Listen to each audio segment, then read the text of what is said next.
Hey guys, welcome back to the Vegan Foodie Girl, and today I'm going to teach you how to make liquid mozzarella. Easy to pour, perfect in your lasagnas, perfect on your pizzas, delicious in mac and cheese. It's really simple, it's really quick, and I'm also going to let you know why you should never buy Miyoko'S liquid mozzarella again.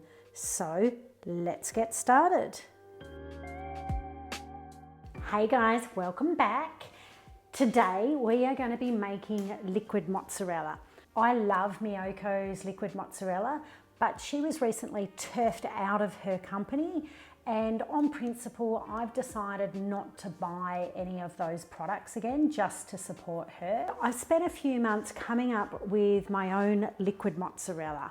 It was really important to me that my liquid mozzarella was as good, if not better, than Miyoko'S, or the one that's sold under her label now. I wanted it to melt, I wanted it to hold its form, I wanted it to have a mild mozzarella flavour. A lot of the mozzarellas that I have tried, that I've seen online, they've tried to make them super cheesy. Original mozzarella is a very mild flavoured cheese. It's a little bit salty, a little bit citrusy. It's not super cheesy cheese. It's not supposed to be like cheddar.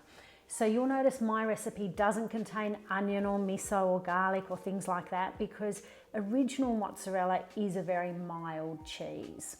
So I wanted it to be melty, I wanted it to have the authentic taste of mozzarella, I wanted it to be able to bake on a pizza or go into a mac and cheese or be used on some delicious nachos. So it took me quite a few months of trial and error and eating a lot of mozzarella to come up with this liquid mozzarella cheese. It's really, really simple to make. Most of all, it tastes delicious and it works. So let's get started. For our liquid mozzarella, we are going to need 60 grams of cashews, and they've been soaked in 3/4 of a cup of hot water. So if you don't have time to soak them overnight, just use 3/4 of a cup of hot or boiling water, soak them for about 40 minutes and they're ready to go.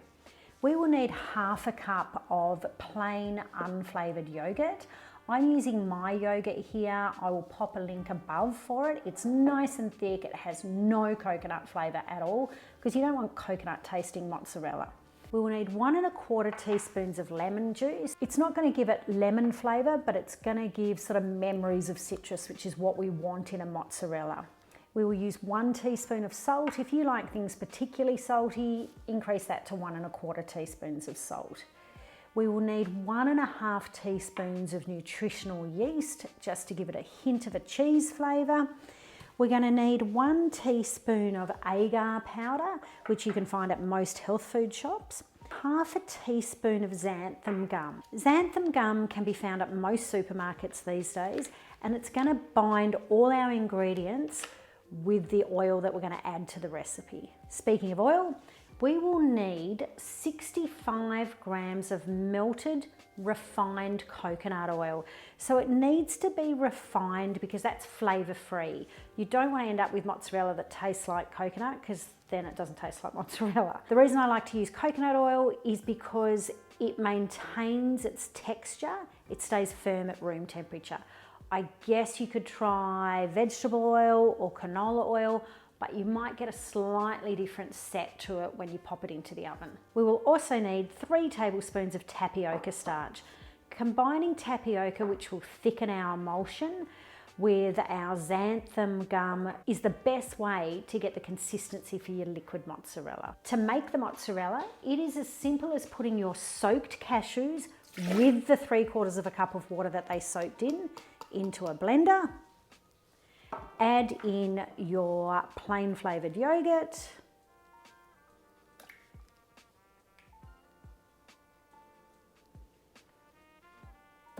As usual, my cat has decided now it's the time that it wants to crunch on its crunchies in the background, so just excuse that. We are going to add in the salt, the lemon juice, and the nutritional yeast. Then what I like to do is just blend that for a few minutes before adding anything else, because you want to pulverize those cashews into a really smooth paste. You don't want any gritty bits left in there.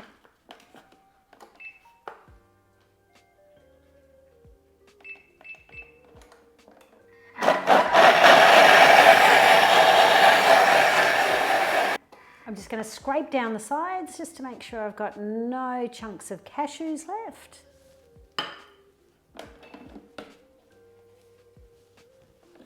You see a few little chunkies in there, so I'll give it just another minute. Your high-speed blender might do it a lot quicker than mine.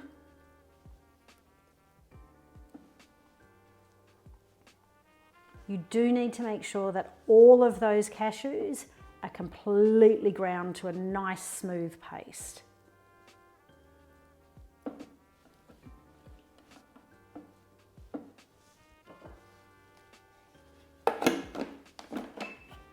I'm going to pop this back on to blend to get those cashews really smooth, but while they're blending, I'm going to dissolve the agar powder in 1 tablespoon of cold water. Make sure it's not hot, just cold water out of the tap.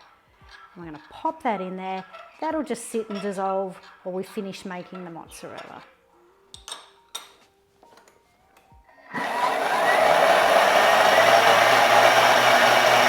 Those cashews are blended down beautifully now. So what we're going to do is we're going to add all the rest of the ingredients except for the agar. In goes our tapioca starch.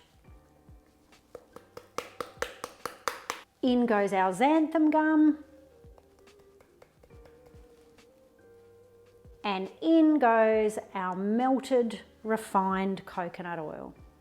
This is going to go back on for a few minutes until all those ingredients are well blended.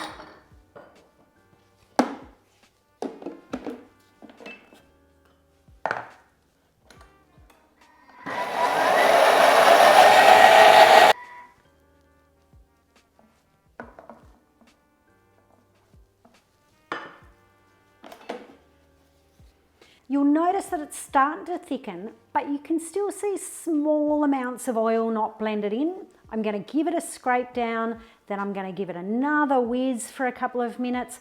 Once all of that's combined, we're going to add our agar and then give it a final blitz. So scraping that down. You can see it's a much thicker emulsion already.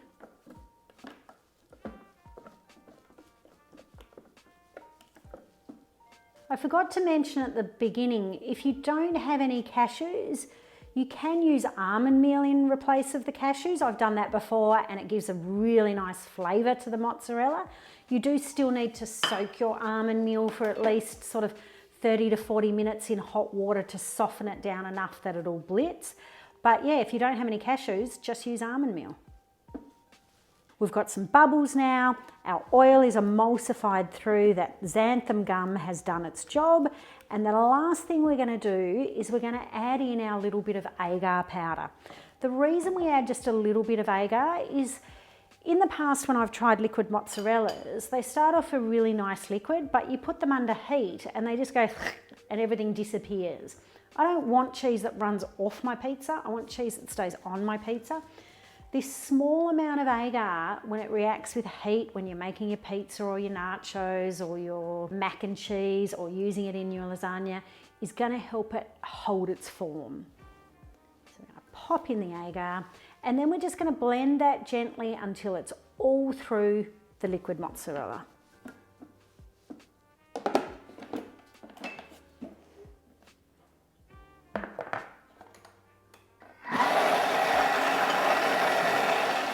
Five or 10 minutes and you've got yourself a beautiful batch of liquid mozzarella.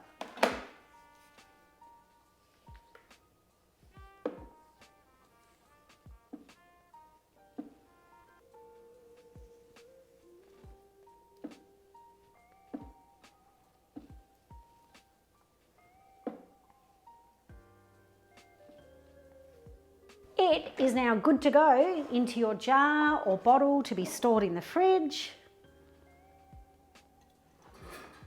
Oh, no, sorry, cat.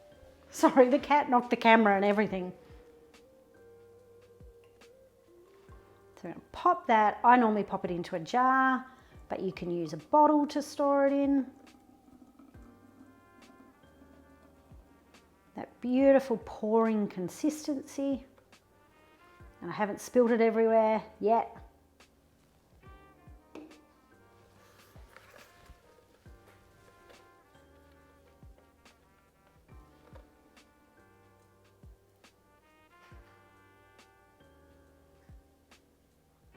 Make sure you get it all out. You don't want to waste any of that mozzarella. So I made a bit of a mess putting it into the bottle. Your liquid mozzarella will keep in the fridge for about 2 weeks. You can use it straight away, but I normally like to leave it for about half hour or a couple of hours to let those flavors really develop. But you use it by simply pouring it on your pizza, pouring it into your mac and cheese, pouring it onto your lasagna. Kitty, no, sorry. She really likes the mozzarella, which is strange because there's no dairy in it at all. So like I said, you can use it straight away, pour it onto your favorite dish, or you can store it in the fridge for 2 weeks. You'll notice once your liquid mozzarella has been stored in the fridge that it turns from this beautiful pouring consistency into a thicker dollop cream-like consistency. There's nothing wrong with it. It's just that refined coconut oil has firmed up in the fridge. If you want to get it back to your liquid consistency, just sit your bottle or jar in a bowl of warm water for a few minutes, giving it a stir or a shake every now and then, and it'll return to this lovely liquid consistency. Guaranteed you will love it, and it's a way of not supporting a company that turfed Miyoko out. Hopefully you whip up a batch and you start creating some delicious dishes at home with a beautiful and simple liquid mozzarella. Hopefully you've enjoyed the video, guys. If you have, please give it a like and subscribe, and I'll see you back in the Vegan Foodie Girl kitchen next time.